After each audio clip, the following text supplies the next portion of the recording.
们现在已经把它全部换成淋浴房了。顺便给大家认识一下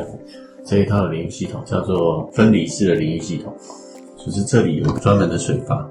这个水阀只管开水、关水、冷水、热水。那上面呢，这个叫水流分离器，透过切换可以去控制水流从这里出，还是从上面的water flow 出。墙的防水这个很重要，有硅胶都不漏的大。这淋浴的淋浴门，这个就是所谓的无框淋浴门，它没有所谓的边框啊，这边没有所谓的边框。你看这里，这是看近的玻璃这边的防水条，会直接贴着到瓷砖。它的好处就是说，你可以看它的下方，你看这里下方都没有其他的像扣具啊什么这些防水条啊，这些都不需要的，它都是完全靠着前面，也就是说这里比较不容易发霉。那当然，它内外都要打硅胶，内外都要打 silicone。做这个无框的淋浴玻璃门，最大的要求就是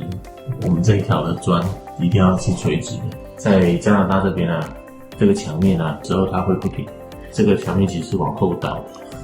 所以我们看它上方它的缝会比较大，下方会比较小，因为我们要确保那个砖是垂直的，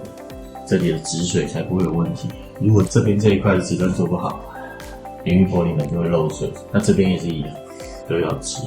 好，这个瓷砖叫石英砖，那表面它的釉化处理啊，还有它的内部啊，它的含水率达到1/1000以下，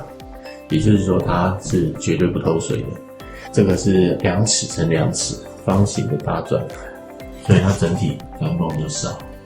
那还有一个地方就是我们讲的同样的空间来讲，这个淋浴底座啊，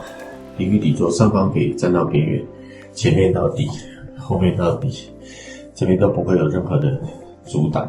但如果是浴缸的话，这边就会有一个6寸的浴缸边缘，这边也会6寸浴缸边缘，整个我们洗澡空间变窄了。那所以呢，如果使用淋浴呢，洗澡空间会比较大一些。那当然，它下方的排水路也相对简单一些，也会减少一些漏水的风险。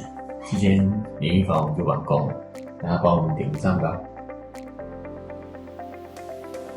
小李哥知道大家都希望自己家的装修工程可以施工得快，品质又好，价格又低。但是在现实的情况之下，这就好像病毒的三角定律一样，这3项是不可能同时发生的。我们要在这3者之间取得一个平衡，得到一个最有性价比的成品，才是比较实际的想法。看完这集的影片，希望大家都可以找到适合的装修团队，顺利入住美美的新家。